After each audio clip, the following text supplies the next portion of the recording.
Today, Sam has been stripped of his title, apparently, for himself. He just cried to me about it. I gave him a big hug. But this is I'm lying. It's Wednesday, April 12th. I'm going to sound like Sam. Thanks for tuning in for another week to the podcast that gives you the most honest viewpoints on this week's hottest sports topics.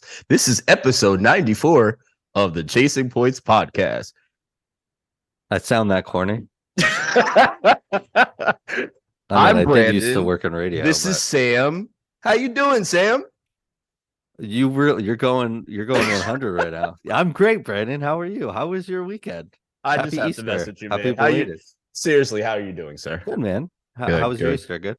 It was well. Time spent with the family, really, really good. I saw you got a nice little trip to with the fam, and you had a little time with little man, which is great. Which I always big ups to the dads, big ups to the moms as well, parents in general, for all that you do during Easter, eggs and hiding all that good stuff. And that's fun. Bunnies and chocolates and all that jazz. I'm assuming, did you just do something small with just your family, or did you go with big family? Wife's family last weekend, my family on Sunday, but we did the Easter Bunny stuff, went to see the Easter Bunny, and went to our first amusement park yesterday.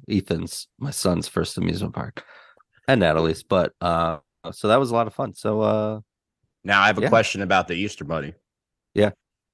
Because all the Easter bunnies that I've ever seen look absolutely terrifying. Was this one right on par with that? They're not as the mall Easter bunnies you're referring to. They're not as scary as like probably when we were kids. Okay, going to the mall we used to go to when we were kids. I'm not gonna put anyone on blast, but this wasn't bad. Newburgh Mall. I will. I don't know why you're not putting that on blast. I will. It's going to be a casino soon, so it doesn't. Yeah, that's true. It's very, very true. It won't be known as a Newburgh Mall. It was good. Danbury Fair Mall in Danbury, Connecticut. Great Easter Bunny. I'll send you pics. Great pics. Please do. All right, now that I'm done making fun of Sam and all that good stuff, we got a lot to get into this week, so let's not even waste any time. When we're recording this, the games will be on, which is the playing games. Tomorrow, when this podcast comes out, we'll have two games that day as well. So we'll get into that as well. But the first games that are happening April 11th, when you guys hear this, you'll already know the verdict of this as well. So will we at that point in time when this comes out. But game one for the play-in is the Atlanta Hawks, who are the 8th seed in the East. They will be playing the Miami Heat, who are the 7th seed. And then you have game two, which is the Minnesota Timberwolves, who are the 8th seed in the West. They're playing the Los Angeles Lakers, who are the 7th seed. Sam, who do you have first in both of these games? Well, I think I have the Heat. I know I have the Heat. I just think the Heat are a much better team than the Hawks. And just overall, you could look at this Heat team and like they shouldn't really be a 7 seed, in my opinion. And then I read something the other day that the Hawks are 3-10 against the Heat over the last 2 seasons, including obviously last year's playoffs too. So they kind of own it. There's a lot of talk about Trae Young and what to do there. I don't know why anyone is focusing on that when they have a game to win, but that is the media. So I just think the Heat are a better team, and Atlanta's just been a mess all year. Okay. And what about game two? I think it got a lot easier for the Lakers, especially after I agree. I know we'll get into Rudy Gobert in a second, but I wasn't a big fan of Rudy Gobert in general, personally or on the court. I think it just doesn't fit today's game, but who knows? The Timberwolves might be better now that Rudy Gobert is not playing this game, but no team's got a better record since the trade deadline than the Lakers. And we talked about it all year, what the Lakers had to do to get into this position. And miraculously they did. And AD's on fire and they're healthy. So I like the Lakers. What about you, Ben? So you're talking about the guy that started COVID, that guy. He started COVID in sports. Yeah. All jokes aside, because I know it is serious and people, some of our viewers have been affected. I mean, we all pretty much have. Yeah, Rudy, since that situation, I haven't rocked with Rudy Gobert because he kind of handled such a serious situation as so nonchalant. Obviously, at that point in time, we didn't know how severe what this was. But just to kind of joke around and play with something that people don't know, it will never not rub me the wrong way, especially after it affected several teammates as well. But then to continue his weird streak in the NBA with his interactions with teammates, getting into a fight with Slow Mo, Mr. That's I'm not.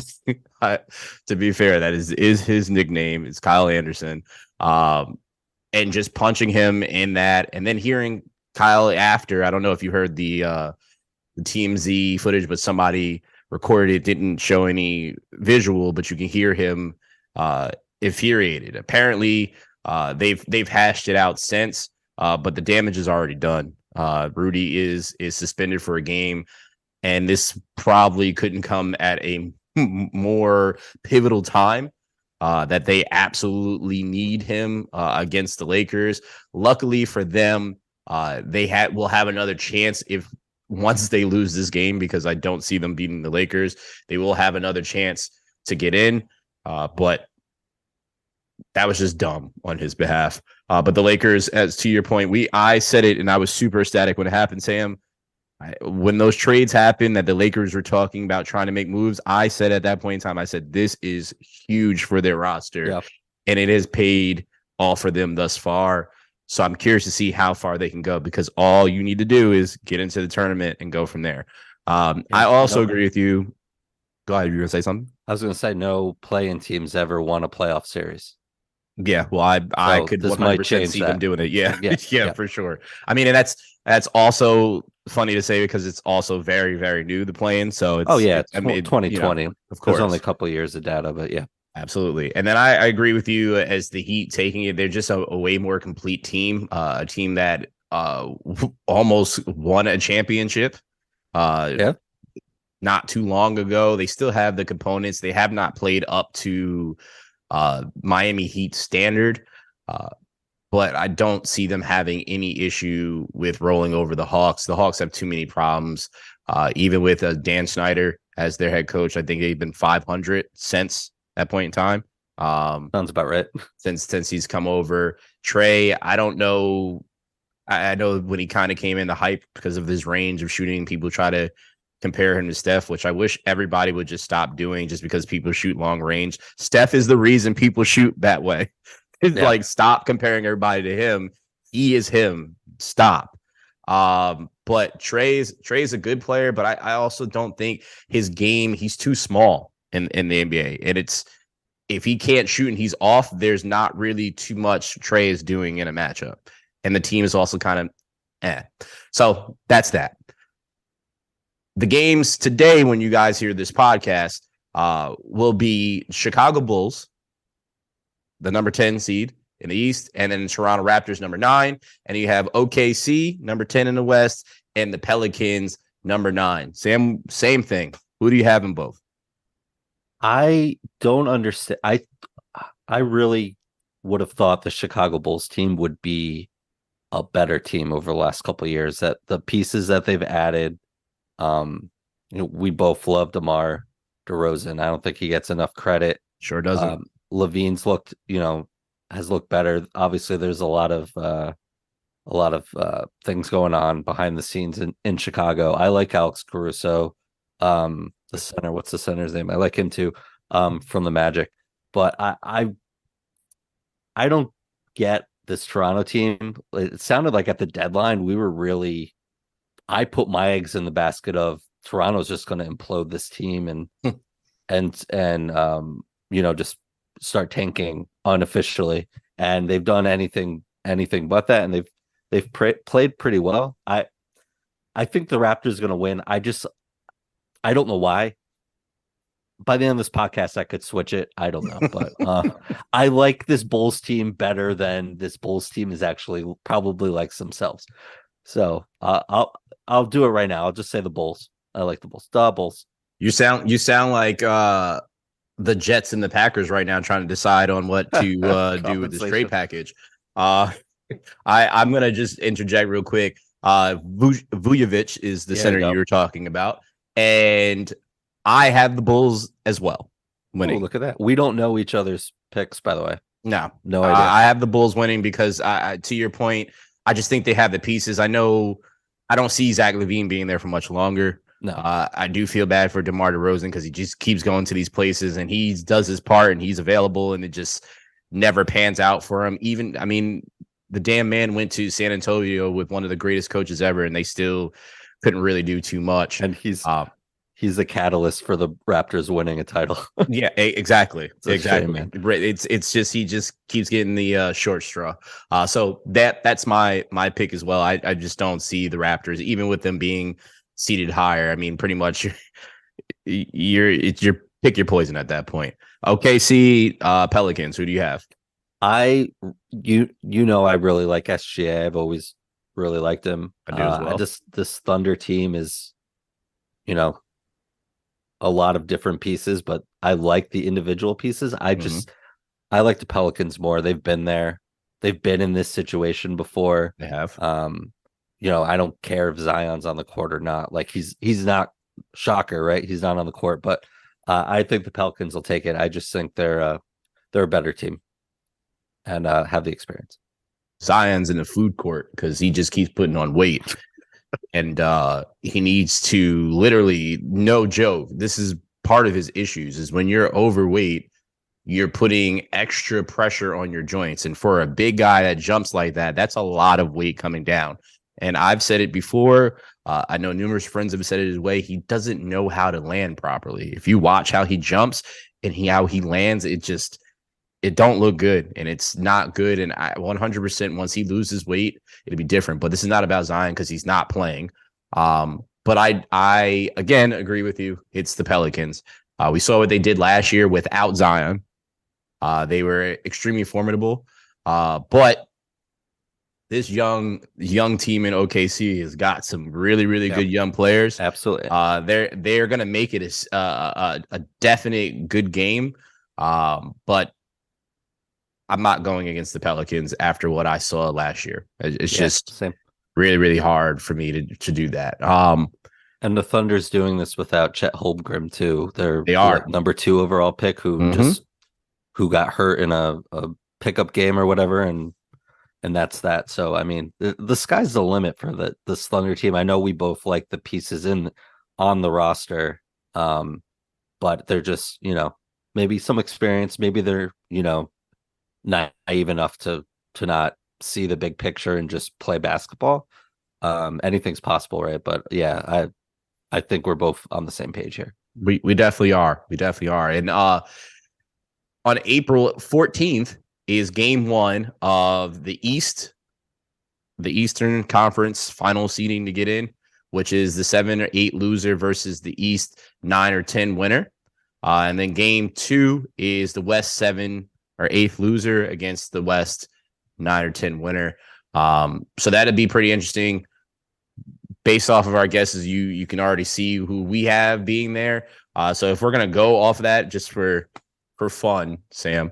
Wait, did we picked all the same teams? Yeah, we did. Oh wow, look at that. All right. We did. So I mean, pretty much off our picks, you already know who's gonna be there from what we think. But I just think that the Heat get in, and for the East, no matter what. And then it has to be between, I'd say, the Heat and then the Bulls get in. Would that be the how it works, right? The winners and winners. Yeah, you're right. Because yeah, right. The 7-8 winner is automatically the 7 seed already. Right? So, yep. So it'd be the Bulls. Yep. And then for the other, we said it would be the Lakers in already, and then it would be the Pelicans. So. That would be that. Now, who's not getting in, who's not even sniffing this, is the Dallas Mavericks, who decided to sit everyone on their team except for Luka because it was Slovenia night. That's the only reason Luka played, Sam. But I didn't know that. I didn't know. That's the only reason he played is because it was Slovenia night. I love Slovenia night. So they had to show the guy's face that they're using the promo for. So that's the only reason Luka played. But outside of that, the Mavs, when they had a chance to get into the play-in, they chose to sit everybody so they can keep their draft position. Now I've saw something and I have to read into it a little bit further, so I'm not going to say if this is true or not. I'll take the blame for that, but I did see something stating that the Dallas Mavericks did consult with the NBA before sitting people. I don't know how true that is. I could see that because that makes sense, even though the NBA is currently investigating them for sitting the players. But how, like, I'm just thinking of like how Kyrie's feeling in this situation, right? You come to this team, you have an opportunity to get into the playoffs, and they say, you know what, we're going to sit you, even though we have a chance of getting to the playoffs and going somewhere, potentially contending and doing something, but we want you to sit because we want to get picks to increase this team, right? Kyrie may not be there after this. So I don't think he's going to be there. Yeah. I don't think he is either. Yeah. And I've been having this debate with my buddy George that I don't know if the Mavs are going to be able to keep Luka or not, because Luka is saying all the right things to the media as he should. But I don't know if Mark Cuban's going to be able to do that. Now, I know he put a lot of pieces around Dirk and made sure that Dirk had everything that he needed and built the team around him. And I know he's trying to do the same thing for Luka, but I don't know if this is it. I don't know if Jason Kidd is the right coach for them. I don't know if letting Jalen just walk out, Jalen Brunson, for those that don't know, just walk out of there. So what do you think the Mavericks are doing, or their plan attack, or what do you think they need to do?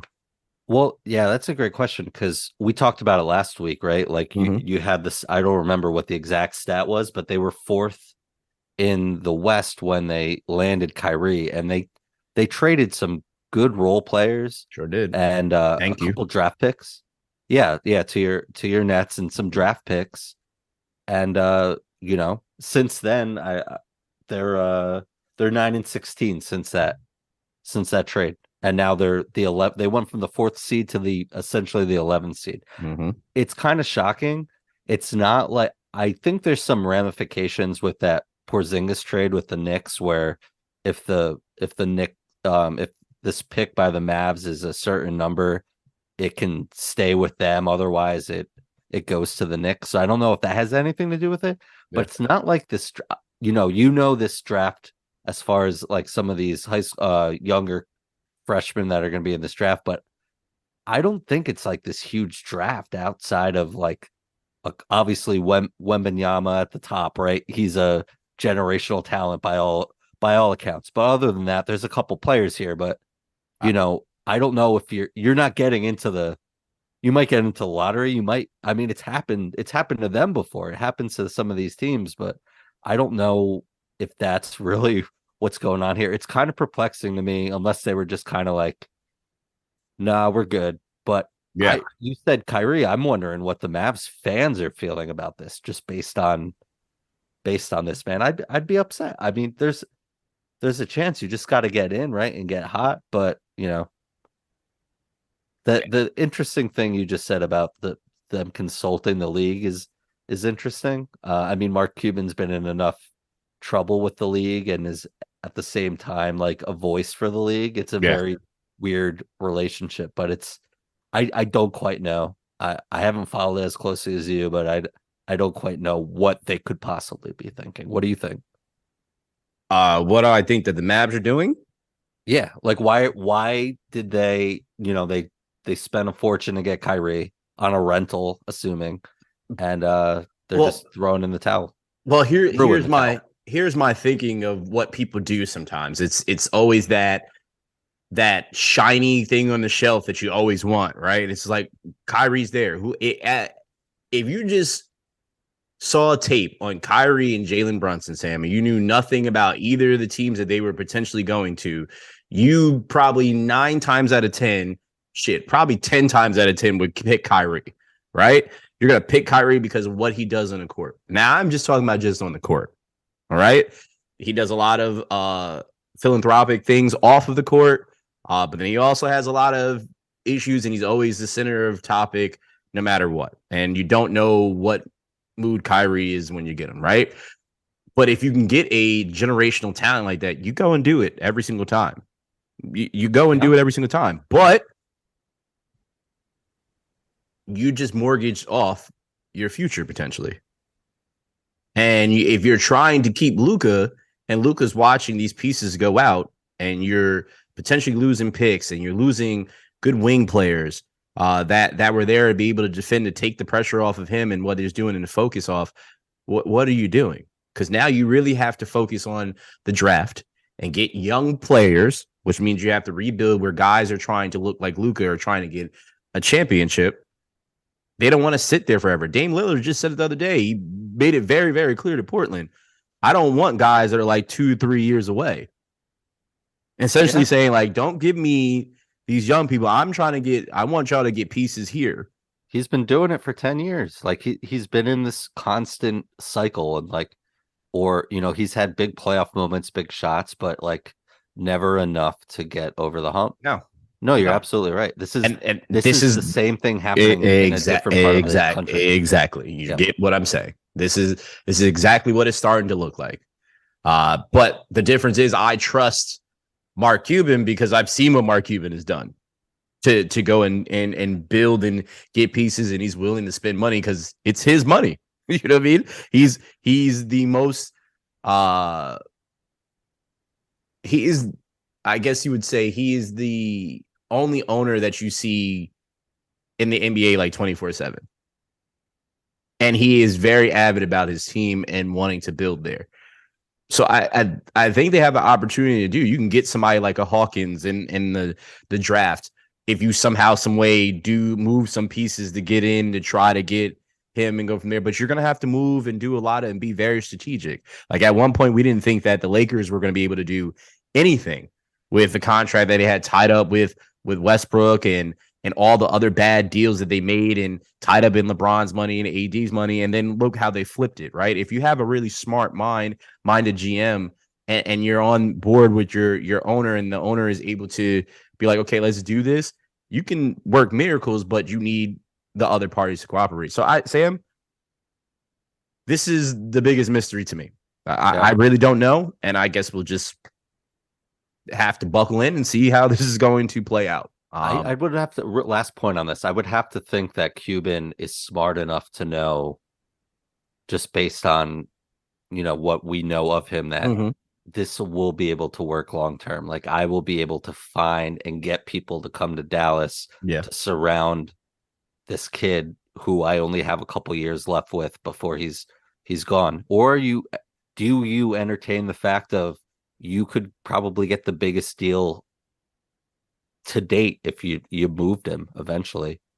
You know, you see what AD went for, you see what you know, the Paul George trade, all these other big, you're throwing $1 million draft picks in, Donovan Mitchell. This Luka's as good as AD is in his prime. A healthy AD. So it's like, why couldn't you even get more than that? So I think you have to, I don't know if you hit the panic button there yet, but you know, you'd rather get ahead say that's the panic button. I think or keep it in mind, I guess. You made a great point. Mark Cuban is a businessman. So businessmen always are looking ahead, 10 steps ahead, to get ahead of whatever is going to come. If they cannot financially get people, bring people in the door, well, financially, he's probably going to be fine. But if pick-wise, they can't get people, if they're not able to trade and move certain people around to get people in the door to help Luka's not going to stay. So that is not a bad option to move Luka. Like, yes, you don't want to move a generational piece, but guess what? If I can get back a haul for him and build up the future and have a team to go into the future with multiple players that look amazing, I'm doing that. I'm doing that because at the end of the day, unfortunately, it sucks for your fan base, but I need to get you guys to stay around forever. I'm not trying to get you to stay here temporarily, right? So that would be just a contrast because they were a year away. A year ago, they were games away from the conference final, or no, the whole thing, right? The finals, and now here they are, just throwing in the towel. It's just it's an interesting dynamic, and yeah, you're right though. It's yeah, it'll be interesting off season. I think the rumblings will probably start that Luke is not happy. You'll probably start hearing that soon. I think we're already hearing that now. NBA awards, Sam. Yeah, NBA is coming up. You put this in here, and let's just run through this. So, MVP. Both Sam and I have Joel Embiid. And real quick, I'm just curious why you have it, and I'll share why I have Joel. Are we going from the what we would do or what we think's going to happen? Because I have this feeling that the voters are not going to let Jokic be like the first 3-time winner since Larry Bird. Like I don't think that's possible. I think there's fatigue there, even though I think he's having an incredible year. You could easily give this award to him, Giannis, or Embiid. Like if you blacked out their faces and put blind stats next to each other, like you can make a case for all of these stats. I just think Embiid's doing the most with the least. I mean, the Bucks are a great team. I don't know about that. I don't know, man. I feel like he's the best on both sides of the floor, though. I don't know. It's hard. I just picked Embiid. I just think the voters are tired of the other two, and that is nothing against the other two because they are future Hall of Famers, like without a doubt. Well, that's unfortunate because, and I agree with you, but I just don't like it because LeBron could have been MVP damn near 10 years in a row. They're not going to let it happen, but LeBron has been the best player in the court every single time he goes out there, right? It's voter fatigue, and he's just not – he doesn't even get looked at for MVP anymore, which is absolutely wild to me because he's literally been the most valuable player on the Lakers. Anthony Davis been down. True, he didn't even win the year that they won the championship in the bubble, right? He didn't even win MVP then. Nope. So, I mean, this is – if anybody I would really, really choose here, it would be Giannis because Giannis is the most dominating force in basketball and is doing what he has to do. But then people are factoring in the team around him. Would the team be fine around him? Like it's people choose these arguments when they want to choose these arguments. No, yeah. It's cherry picking, yeah. Right? Because if we go back to football, and I'm going to sound like a homer with this, but when Jalen Hurts was down, you saw that this team could not win without Jalen Hurts, right? Yeah. Is that not most valuable player? Yeah, it's the age-old It's more of most popular player now than anything. But before I go on this whole tangent, Embiid, I think Embiid could have won it last year. I thought he absolutely should have won it last year. But to your point, I'm starting to hear rumblings that people essentially just don't want to see Jokic win 3 in a row because he hasn't done anything. Well, newsflash for you guys, neither has Joel Embiid. Was it Boogie Cousins that just said like he's the third best center in the league? Yeah. Yeah, he shouldn't win because he hasn't done anything. He shouldn't be on that pedestal. And I think that's part of playing in Denver, and you don't really have much. I mean, we like Michael Porter. I know you like Jamal Murray. I do too. It's a solid team. They're the first in the West. Yeah. They don't look that great when he's not on the court, but it's a weird dynamic. But at the same time, Ohtani's won MVP, and that team would be in last place with or without the Angels would be in last place with or without him. Yep. The years A-Rod was in Texas, he won MVP, and again, they would have been in last place in the West with or without him. Mm-hmm. So like it's an interesting kind of situation there. But yeah, back-to-back scoring titles for Embiid. I just think it's his time, but you could give it to all three of them, either one of them. I'm not going to argue. I'm not either. Gonna say, oh man, that's weird. I'm also not going to argue about who the rookie of the year is because I think it's unanimous. It's Pablo Banchero. Young man is phenomenal. He's been phenomenal in college. Was phenomenal in the NBA thus far. This is a Tar Heel fan. He's only going to get better. Him up. Yeah. Don't throw salt into the wound, Sam. But yeah, Pablo is just that dude. He's just a big body that can score, plays like a guard, a scoring guard, no matter what. This kid has a bright future. All he needs to do is just stay healthy. This Magic team, we like the pieces on this team too. I know we've talked about it offline a lot. I didn't know this, but he'd be the 11th rookie to average 26 and 3, 20 points, 6 assists, and 3 boards. No, 3 assists, 6 boards, 20 points a game, 11th all time. And you look at that list, and it's all time great. So he's right there. He's been the most consistent player, rookie too. So it's runaway. That's easy. Too. Yeah. That one's the easiest one of this all. But here is where Sam and I do not agree.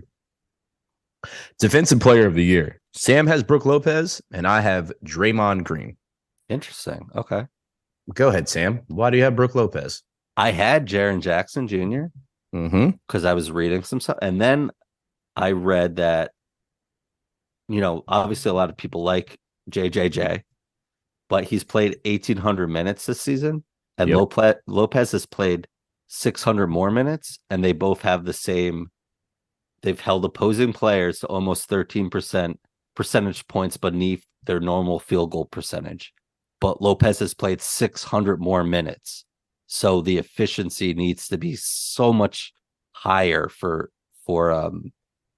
Lopez there to stay up to that. I just think I think that's great. He's obviously on a more talented team. I think this Bucks team could win the whole thing. I like this Grizzlies team. If you've been listening all year, we both do. But I just think he does a lot for this team. I just thought that stat was crazy. That's from SI. I grabbed that the other day.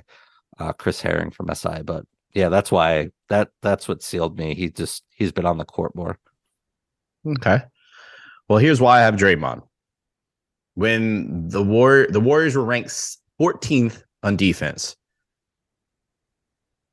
without Draymond on the court. With Draymond on the court, they were the top defense in the league. Wow. Okay. There's that. When he wasn't playing, they allowed 6.1 more points per 100 possessions. Green also played 2,297 minutes this season compared to JJJ's 1,787 minutes. Yeah. So when he's not on the court, they're 14th. When he is on the court, they're number 1. When he's not on the court, there's 6.1 more points per 100 possessions. Yeah, Draymond is that for me. Yeah, but I didn't see that. That's really interesting too, because that team has gone through obviously a lot this year. I won't say that obviously they're fine, right? They're the 5th or 6th seed. They made it, right? It was a weird season for them. A lot of, the Steph wasn't on the floor. Clay's had his issues. The depth isn't there.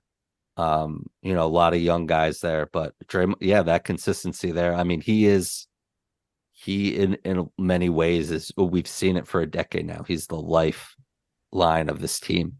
Absolutely. That's an interesting case. I have to look into that more. I don't know enough. Like, I'm not going to cry about the defensive player of the year, right? Like, I'm not going to. Yeah, of course. No matter who it is, but that's interesting. What's not interesting is Sam and I both have Mike Brown. You said as the coach of the year. That's very, very straightforward. What happened with it? What's going on with the Kings? Which, by the way, I don't know if you saw, Sam. They're having record sales for their playoff tickets right now. Nice. Which awesome. is no shock because they haven't been in the playoffs since Peja was on the damn team 17 years ago. Yeah, wild. Think about that, Sam. It's just absolutely wild. 17 years ago. Mike Brown, head coach of the Kings, they ended the season with a 48-34 record, which is absolutely wild that they are 3rd in the West. Yeah. Think of all the teams, all the people we just spoke about in this conversation, and they are 3rd in the West. They have a tough draw because if the Lakers win the way that we think they're going to win, I think they play the Kings, if I remember correctly. Yeah, it would be 3-7, right? Yeah. Yep. So No, it wouldn't. It would it would. be 2-7. So yeah, then they play the Oh no, I'm sorry. It would be 3-6. 3-6. So they Yeah. play the Warriors. There you go. They would play Still, the I mean, Warriors. still tough here, Yeah. right? No matter what no matter who they face is going to be hard. No matter who anybody faces in the Western Conference is going to be hard. But Mike Brown, that's nothing against Mike Brown's accolades. He had a phenomenal season. I just love to see Mike Brown. He's always been a great coach. He's been around greatness several times, having coached LeBron and a D Wade and so on and so forth. Like he's just been around greatness, and he is just a great coach himself. He seems to be an extremely great guy and very loved by plenty of players in the league. So I commend him for sure, and I'm interested to see what the Kings do once this tournament starts. Yeah, and to be a 3 seed too, they're still kind of playing with house money, right? No one expected anything of them. If we sat here when we were previewing the NBA season and said that, hey, the Sacramento Kings are going to be third in the West, we would have laughed as hard as we did at Dame when he said the Giants were. I was just about to say that probably would have been a Dame prediction. Yeah, and you know what? Like it just shows I mean, culture is a big thing. They how many coaches have they had in 17 years? Mm-hmm. Like I think it was like 8 or 9, like full-time coaches, not interim coaches. Like it's just wild. And you know, De'Aaron Fox just has really developed into a great player over the years. And I really liked Halliburton. I wish he was a Knick. I still to this day don't understand why we drafted Obi Toppin over him. But that trade, New York guy, to get Sabonis, I was like, oh, okay. And he's played great. I mean, it's part of this team. They have pieces they could make some noise and shock people. But just to be here at this point is a great foundation. We kind of talk about it, like we were referencing before, an experience, the playoffs, right? I mean, it's a launching pad for a team or two. You know, who's going to be next year's Kings? If they get out of the first round, it'll be a victory. It will, and we'll have to see what happens. It's already a victory for them right now, just to even get to that point. So, but speaking of victories, Sam can take his little victorious lap of his power ranking because he put together a power ranking for you all for the MLB. I didn't see this coming. I was blindsided, but now here we are. Sam, floor is yours. I wanted to surprise you. You did such a great job with the NFL power rankings. Oh, thank you. And I just wanted something to be my own instead of making graphics for you on Instagram. So no, I just kind of looked at top 5, and obviously we're 10, 11 games into the season. I'm just going on like overall team here. I have the Dodgers at 5. They're only 6-5. There's better teams. There's like the Guardians are 7-3 or something like that. They didn't make the list. It's still too early, but pick the Dodgers. I referenced at the beginning of the year. They finally they have a really good farm system. It's like 2 or 3 in the league, and they're incorporating some of these players here. And their pitching staff's been hurt. They're still pitching well. James Outman is an outfielder. He's an older outfielder for a rookie, but he might be in contention for Rookie of the Year here. Oh yeah, and they have Mookie Betts and Freddie Freeman. So you can't count this team out. Their payroll, their pockets are unlimited. They have one of the best VPs in the game, the guy who used to run the Rays for all those years. Why am I drawing a blank? But they have a great front office, so they're always going to be in it, right? Padres again, 6-5. Just did some work against the Braves, but I have the Braves ahead of them. But it's again just overall team context here, and this is with Manny Machado not doing much. Soto's finally starting to pick it up. Joe Musgrove hasn't played at all. Yeah, and Tatis can't come off his suspension until the 20th. And they're piecing together wins, and they're looking pretty good there. I'll reference this until I die. I still don't understand where all this money's coming from. If you look at the deals that they've signed over the last even like 5 or 6 years, but yeah, good for them. Good for San Diego. I like this team. I like the Braves too at 3. They're the only NL East team above 500 and have a positive run differential. Acuna, Matt Olson's playing out of his mind, Ozzy Albies, and hopefully some of their younger pitchers that got hurt at the beginning of the year will be healthy, but they're playing pretty well. Here's one that I struggle with because I don't like the Tampa Bay Rays. I don't like them, right? I respect the fact how they run their organization. I hate that they play in Tampa and no one will go and see them, and that they deserve better for what they do, because what they have, they make it work. But you may have heard that they're the first team to start a season 10-0 since the Brewers in '87. They've outscored teams 76-18. Great year. Great year. Yeah. Well, this year you were born. Yep. Look at you. Yeah. Continue. Your parents watched a lot of Milwaukee Brewer games? Not at all. They probably have the best pitching performances to start the year. Jeffrey Springs, Shane McClanahan, Drew Rasmussen. I just don't buy it because they have the worst strength of schedule in the entire league. They played, I'm not even looking, the Tigers, the A's, and the Nationals, and they just started playing the Red Sox, who they lost. Oh, they beat Monday. So, like, if any other team played those teams and got the pitching they got, they'd probably be really close to 10-0 too. In my opinion, those are probably the three worst teams in baseball, not counting the Red Sox. I think the Red Sox aren't that bad. So that's why I picked them too. And then the homer in me is picking the Yankees. I'm not sure why. Because you're a homer. You just said the homer in you. That's why. But I did write here. I think you would like this because I'm going to use this stuff on social media. That's why I kind of wrote out these little things that you may or may not have read. But they have injuries and they have guys like IKF, Donaldson, and Hicks. But still, they find themselves with the fifth best run differential in the league. Judge has picked up where he left off. Glaber in a contract year is playing out of his mind already. And Garrett Cole is just, looks like Garrett Cole. And Volpe hasn't done squat yet. So that's why I'm picking the Yankees. But you could easily say the Yankees are second or third on this. I wouldn't argue with you. Okay, good. I'm glad you won't argue with me because I'm putting them at third. And I'm putting the Rays at 1 because they're 10-0.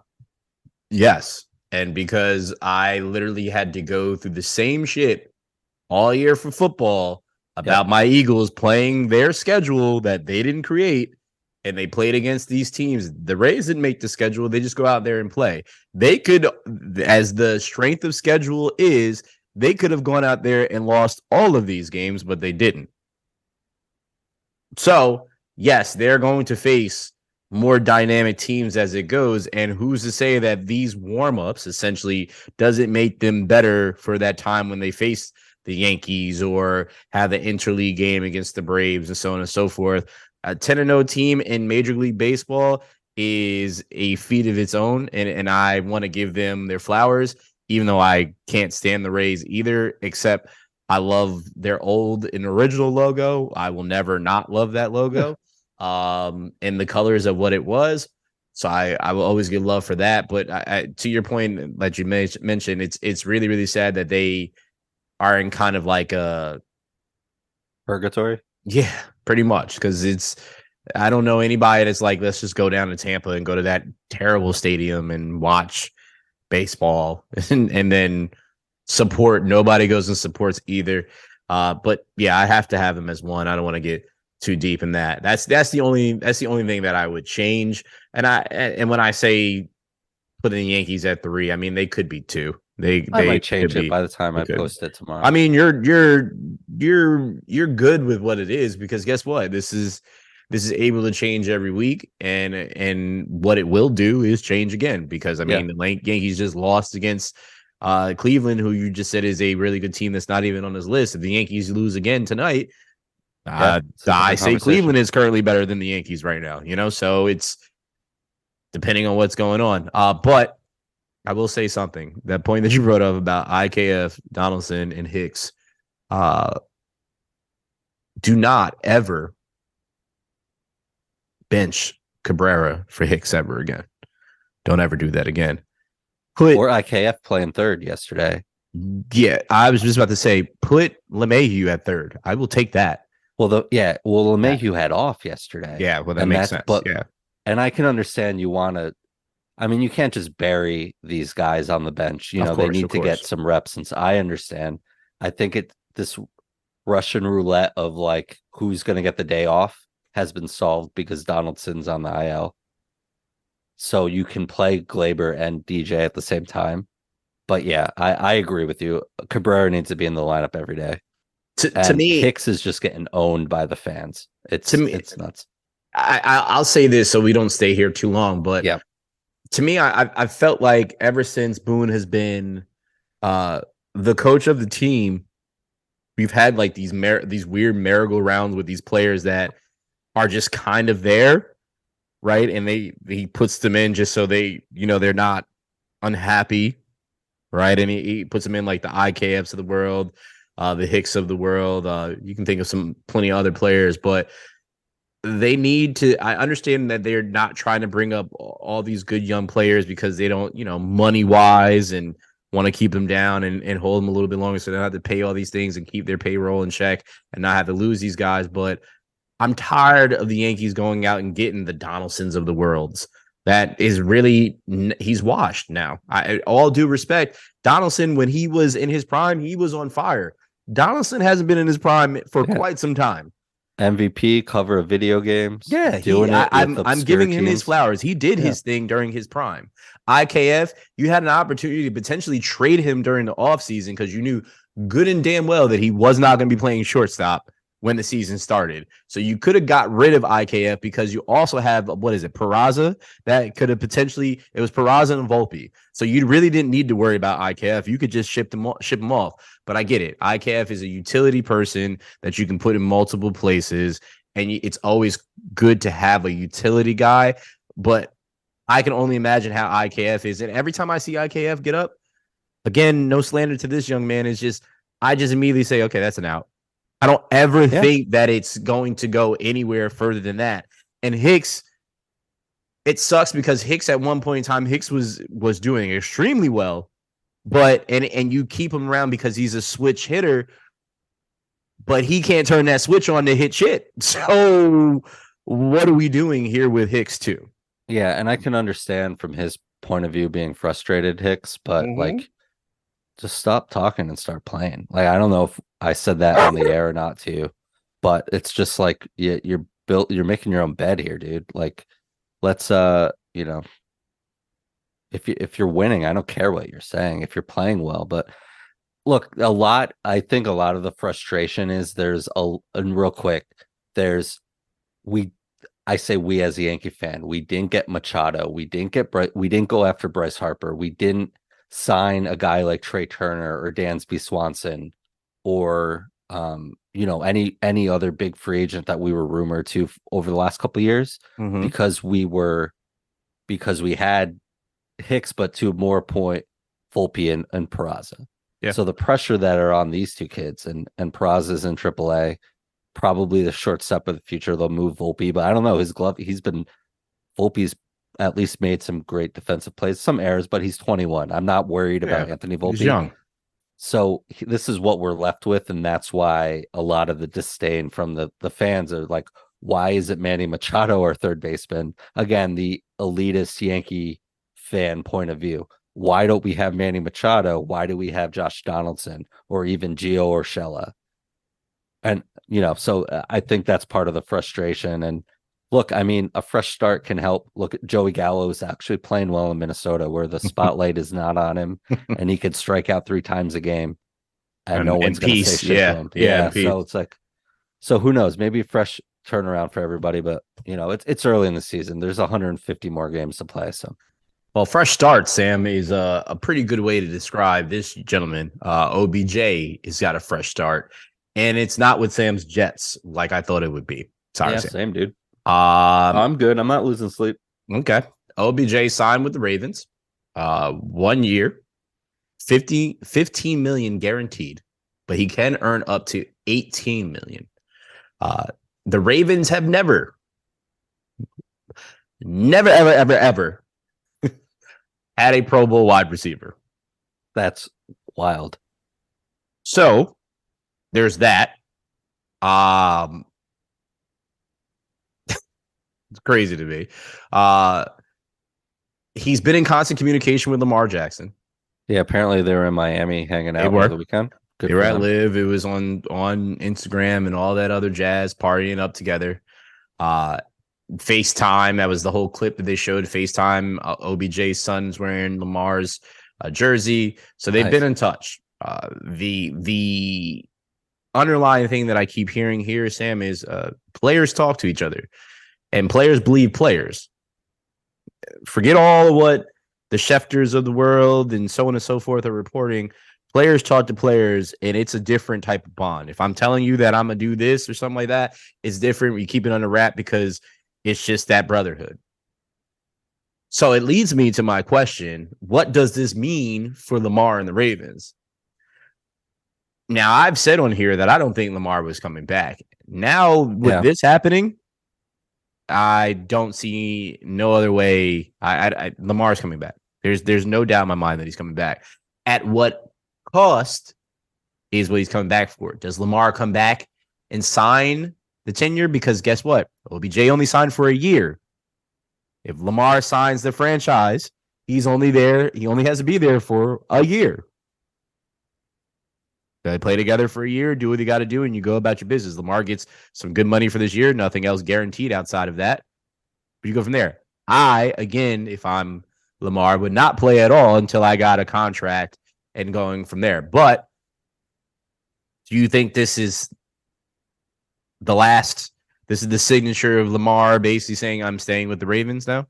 If they're as close as it's speculated they are, and clearly, I mean, they're hanging out. His son's wearing his jersey, all of that stuff, right? I think I agree with you. There's a point of diminishing returns. We both didn't think that Lamar should have gotten on that field last August unless that deal was signed. And he did. He got hurt, but it didn't matter, right? If he was healthy for those 5 or 6 games he missed and he still put up Lamar numbers, it wouldn't have changed this situation at all. Maybe Baltimore is saying, look, you can't stay healthy. Look, we have Tyler Huntley. Like, so yeah, maybe, but I agree. I think if eventually he's going to want to sign and play and make money. I mean, it's still like top 5 money at the quarterback position is, I don't even know what that is now. What, $40 million at least? Like, but I mean, but he has a point to say, look what Daniel Jones got. Look what Derek Carr's getting. Like, and I have an MVP and I am very important to this team. Why can't I make more? Why can't I make what these guys are making? And we've said this for a year now. Look what Deshaun got. And I don't cause any problems. And, so long story short, I don't know if he's going to get the deal he wants, but is it going to be a Le'Veon situation where he just sits out the year and doesn't sign anything? That might be the moral thing to do if he really has a stance and wants to hold true to that. But anyone would have a hard time walking away from $40 million, guaranteed, even though there's no guarantee for the next year. No matter how much money you have, it's still hard to walk away from $40 million. Of course. So if there's not a trade out there for him, and it doesn't sound like there is at the moment, I just really think the whole issue behind all of this is just the NFL is going to do everything in their power to not give a player that much guaranteed money, like a fully guaranteed contract that high, because then it just says that it sets a precedence for players that says this is what we can do in negotiations going forward. And I don't think Jerry and the boys want this to happen, period. So I think this probably would have been resolved a long time ago if Lamar actually had an agent. Yeah, I've been saying that the whole time. I think this would have been done a long time ago because the agent would have absolutely been like, okay, well, Lamar, this is what this market really is. And you may not want to hear it or not, but this is what it is. But they can also write in certain stipulations that Lamar is not privy to because he's not an agent, and work things into his contract to get him that money for incentives and so on and so forth that'll get him that at that point. I just wish him the best because I know he's just a great young talent. I just want to see him play wherever that is that he may play. I still wish the Jets would just trade for him, but that's a whole nother topic. Yeah, you and me both, man. Falcons acquired Jeff Okudah from the Lions for a 5th-round pick. Get that. Oh, well, Siri, what I said was that the Lions traded Jeff Okudah to the Falcons for a 5th-round pick. Thank you, Siri, for asking. It was very respectful of you. The Falcons are quietly stocking up down there. Yeah. I don't think people are talking about that enough. Jeff Okudah definitely did not have the best relationship with the Lions of what I'm hearing. I'm hearing that he was essentially just wanted to be out at this point, and both GMs worked pretty quickly to get it done. And it, to me, is really surprising for like a 5th-round pick. Like that, it always blows my mind to see guys that I'm like looking at. I'm like, damn, this guy could really add to a team and play his ass off. And then it's just like, you're traded for a 5th-round pick in a washing machine with some dryer sheets, right? Like, and it's like, right? Like, wait, what?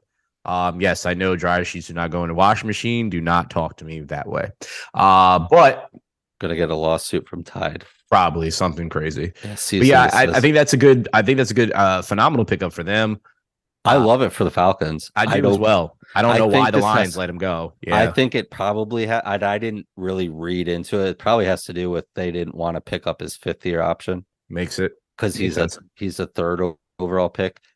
Also, the second top 3 drafted player to be traded within 3 years.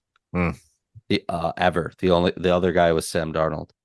Interesting. Top 3 pick. So it's like I was really high on him coming out of Ohio State. I thought he was battling some injuries over the last couple of years, but I think he's still a really talented player. I would give up I'd give up a lot more to get him. But good for the Falcons, good for him. And Dan Campbell's got a way to if they didn't align, it's probably for the best to get out of there. I mean, good for them. Good for everybody involved. Good for me because I'm already a subscriber for YouTube. Yes, sir. If you haven't heard that YouTube secured the bag, aka the NFL ticket, during the season, this happened, if I remember correctly. Larry Sam, you and I were talking about it, that they secured this deal. But we now actually have what the packages are for it. So for YouTube subscribers, this is people that are already with YouTube, it's $349 a season. It's $249 if you purchase before June 6th. So I'm already in, so I'm assuming I get that price. Or unless you purchase this actual subscription, the ticket before that date. Is that the way you're reading it, Sam? Like if you purchase the package before June 6th, or you have to be a YouTube member before June 6th? How are you reading that? Because that's the part that I've been confused about. Yeah, I guess I understand. I think you'd have to do it before June 6th to be a subscriber to be eligible. So I would say you're right in that regard. Okay. Yeah. Okay. That's how I'm reading it. That's how I'm reading it as well too. But we'll get some more clarification on that. $389 or $289 early if you bundle with the Red Zone, which is exactly what I'm doing because it just makes sense to have the Red Zone too. You're already going to spend that. It's $40 more. You might as well just go in and just get the Red Zone too, so you can just have it going just in case you don't want to watch all games. For non-YouTube subscribers, $449 for the season. If you get early, it's $349, and then $389 early with the Red Zone. So, pretty hefty price. Not really. I thought it was going to be. I think it's cheaper, reasonable. to be honest. I think it's reasonable. But I mean, what I'm saying hefty, I'm just thinking about the economy and the dollar and everything that's going on right now. Who knows? Sure. I mean, yeah, if you the smart thing to do is, you didn't hear this from me, but just get a family. Just do the family thing. You can have up to 6 devices on there and split it with your friends. And guess what? You'll be fine. So, split that with your family. It's like $60. I think they moved it up to like $70 now a month for it, or you can just buy it all year. I don't know your financial situation, but you do what's best for you. And then you split this with your friends and or family, and guess what? Multiple friends can have the ticket unless they do the Netflix thing and they're like, well, you don't live in that household and we're going to charge you more, which is ridiculous. But anyway, I will 100% be getting this because I've been waiting for the ticket. And if I mean, there's just no way I'm not getting it now, especially now that I have this and had YouTube for a while now. It's great. So that's happening, Sam. That's happening. Yeah. Will you I'm be excited purchasing it? Yeah, totally. And I was ironically talking to our friend Jeremiah, who's been on this podcast a couple times, and he was going to YouTube TV anyway, and he's excited about this happening. But ironically, he canceled his cable subscriber like yesterday, just out of the blue. There you go. So he's already getting YouTube TV. So I thought that was funny. But yeah, no, I'm pumped. I thought it would be a little cheaper. And I thought maybe they could get a little creative with, like, you're an Eagles fan. You can't get every Eagle game outside of, the Philly area. It's blacked out, right? So like in New York, maybe it's not blacked out. You figure there would be like an Eagle package or something like that. Maybe it's not worth it financially to do something like that. Maybe, or, just charge more and get, force everyone to get everything. But yeah, I think it just kind of shows that the NFL prints money. They don't care. Obviously, YouTube spent a fortune to do this. And the goal is to increase YouTube TV subscribers, just like Amazon Prime doing football and baseball is to do that. So, YouTube TV is the ish. I'll just say that right now. I told Jeremiah that I am calling my cable company tomorrow, because I've flirted with canceling cable for a while. So I think this might be the. Listen, I talked my parents into this, and I said, you know what? You guys are talking about, you have the house phone. I said, why in the hell are you using a house phone? You have a cell phone. Everybody can call you on your cell phone. You're already paying for that. Why are you paying for this? Well, the old school boomer mentality. Well, you have the whole package and the house phone. And I was just like, yeah, I hear all that. But you're at the same time, you're complaining about how much you're paying. And because as we know, that has always been expensive. But now you have the opportunity of paying $60 when we got it a month. Right. And then all you have to do is pay for your internet, which your internet from that point in time have the second to best speed. It's only 2 of you in the household. So your speed's not going to get messed up. Yeah. You're going to be paying way less than what you were paying before. And guess what? You get all the channels you still wanted. And then you can add on packages if you want to. Yeah. It's funny because you say the whole triple play thing or whatever, the 3 services, right? I've been paying cable bills and living on my own since like 2008. I've had a phone number at every apartment or townhouse or house that I've owned, including this house that I'm in right now. I do not know what my landline phone number is because I don't have a phone plugged into it. My wife's got her cell phone. I got my cell phone. Yep. There's no point. No point. It's none. So yeah, no. I mean, if you listen to this podcast, you probably already know there's no point to a lot of that stuff, but it's just just the way the world is going to work. And it's a big investment for YouTube, certainly something Google can afford. And just be interested. I'd be interested to see how this benefits YouTube a year from now. Like, are more I want people to see their numbers. Yeah. Getting, I just saw too, the Yes Network is basically you can buy the Yes Network if you don't have cable coverage too for like $200 a year, which remember you and I were talking about that whole thing, and So I mean, you're getting opportunities to do it. I just hope that after they redo a deal that the Yes Network can be on multiple platforms and it's just not on, what is it? It's on FiOS, DirecTV, Spectrum, Yeah, They just have wish he was on Optimum more. that's on there. Yeah, yeah, pretty much like the major one. So we need more yes everywhere. Anyway, WNBA. We're gonna get through this real quick. Aaliyah Boston, the power forward from South Carolina, has been one of the best players in college basketball, if not the best player, period, for the past couple of years. No surprise. She was the number one overall pick in the WNBA draft, and she was drafted by the Indiana Fever. Number two was Diamond Miller, filthy shooting guard from Maryland. She was drafted by the Minnesota Lynx. And then at number three, which I'm going to see if Sam knows this is a prize. Let's see what happens. Maddie Siegrist, power forward from Villanova, drafted by Dallas Wings, is from. Is she from around here? I didn't know that. Poughkeepsie, New York. Is she really? She went and played at Lords. Yep. Really? Yep. Mm-hmm. The whole time? She was at Lords the whole time? She went to Lords. Yep. And then from Lords, she went to Villanova.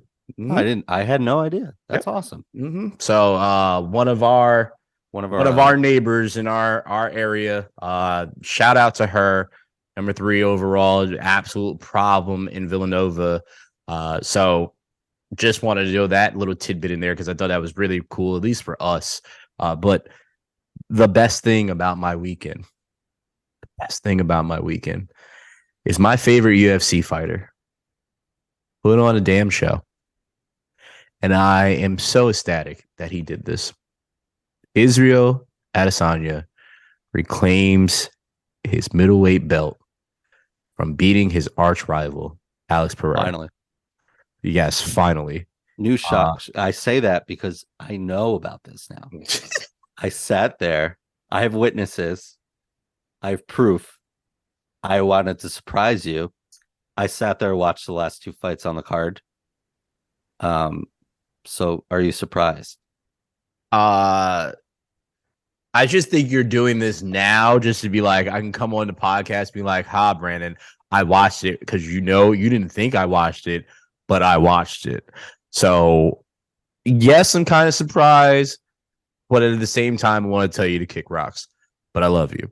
So there's that, but I am proud of you. Did you enjoy the fight? I thought it was great. I did not see Adesanya winning that fight. It was wow. No, just from the progression of it just seemed like he was not going to win. He was up against, the cage. He was getting beat up. All of a sudden he lands that like jab, and it just was like, that was it. It was, so I didn't see that coming. Again, I'm not an experienced MMA viewer, but I think you could say that was a shocking result based on how the match was playing out. Am I wrong? You're not wrong. I don't want to say you're wrong because this is what you viewed, and it's also kind of refreshing to hear somebody that doesn't watch as much as me hear their view. Sure. So you're not wrong. Israel was winning on the cards. Was he? Okay, I didn't know that. Yeah, he was winning on the cards. At least in my opinion, I didn't go back and go through and see it yet, but I'm sure he was. Just on what he was landing at that point in time. That exchange that he ended up catching Pereira could have went one of two ways because Pereira was pressing him, pushed him against the cage, but he was able to slip him, hook him. And I don't think the part that a lot of people saw, at least everybody seeing the over the top right, that got him both of those. But it was really the left hook that opened it up and got him to fall right into the right and then dropped him. And then the celebration at the end, I don't know if you watched the entrance of Pereira, but when he walked out, he did his arrow and shot it at Israel. Israel made sure he did 3 of those while Pereira was on the ground. Yeah. And then, which I've been dying laughing to see people argue about this, but it's just hilarious to me, then pointed to Pereira's son and then dropped down to the ground and acted as he was knocked out. And a lot of people said, wow, dude, you're really going and you're talking to a little kid like that. Story behind that is back when Israel lost his first fight to Pereira in kickboxing, which is where this all started. Right. His son was in the ring and dropped to the ground and acted knocked out like Israel. So that was Israel. Remember that from all the way back then. And he was waiting for this opportunity, pointed to his son, and dropped down and did that. Now, is that petty of all petty? Absolutely. But I am here for it, and I love it. That was great. Yes. And to our point last week, no one's talking about it, but Angel Reese can't mock Caitlin Clark.